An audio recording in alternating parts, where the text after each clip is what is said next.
If people are tired of superheroes, why does a teenager in a spider suit keep breaking records? Moviegoers are clearly exhausted by superheroes, with recent big-budget comic adaptations playing to half-empty theaters. Yet the newest Spider-Man film just shattered opening weekend records.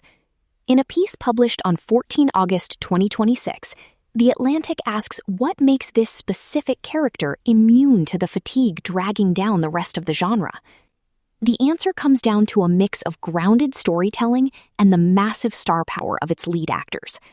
It suggests that while the broader era of caped crusaders might be fading, Peter Parker operates by an entirely different set of rules. Written by David Sims in The Atlantic, narrated for Arva. Spidey's sense for success. The masked web-slinger has been setting box office records for decades, even as the popularity of superhero movies wanes. This has been a terrific year for movie theaters. Cinemas are on course for their best financial year since before the coronavirus pandemic, powered by large-scale hits such as The Odyssey and surprise small-budget smashes, particularly Obsession and Backrooms. Fears about the decline of the big-screen experience amid the rise of at-home streaming seem to have begun dissipating.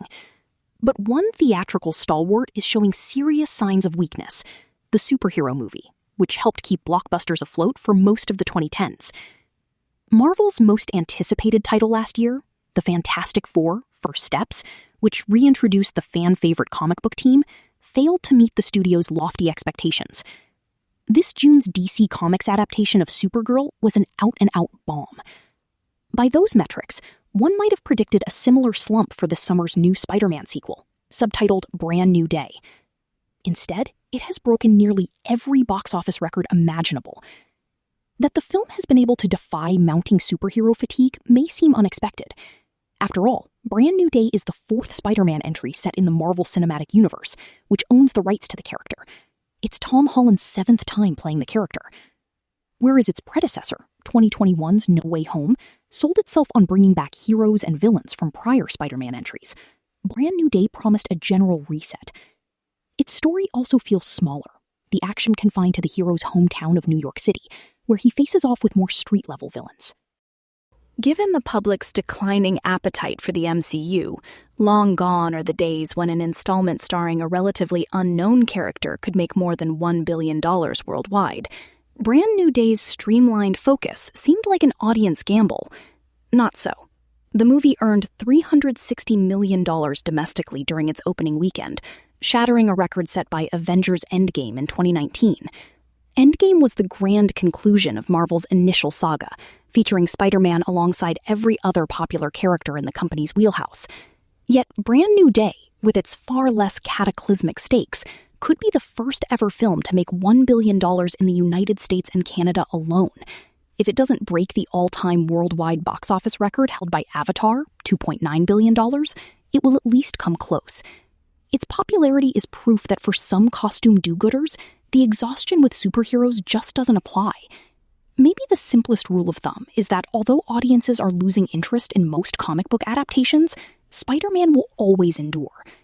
He initially set a famous box office milestone back in 2002, when Spider-Man, the character's major feature debut starring Tobey Maguire, grossed more than $110 million domestically during its opening weekend.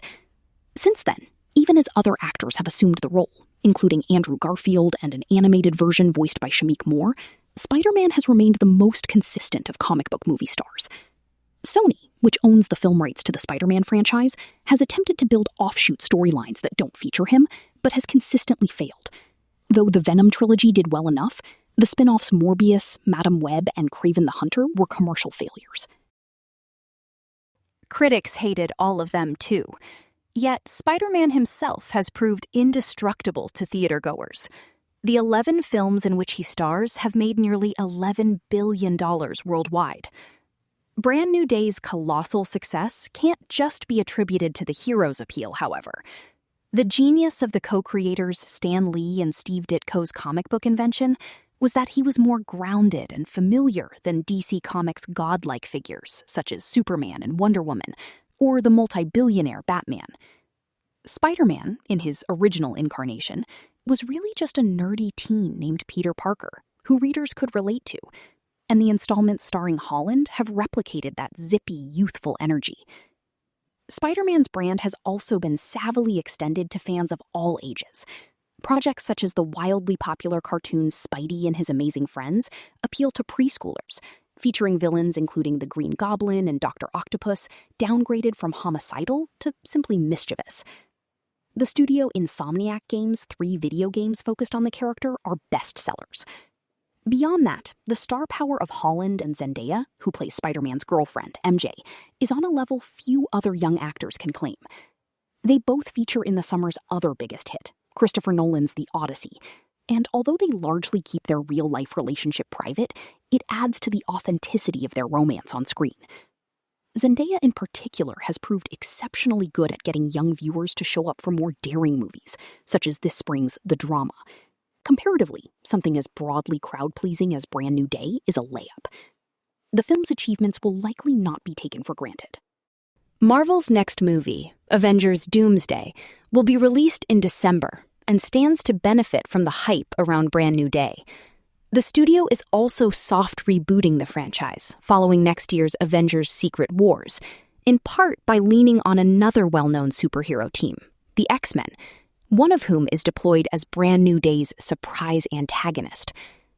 The industry will probably never return to producing the relentless glut of comic book adaptations that buttressed the past decade plus in Hollywood, which is a good thing, because a diversity of genres and cinematic experiences is the wisest thing to have on offer.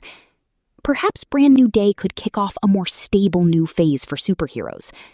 No matter what, Spider-Man will keep on swinging.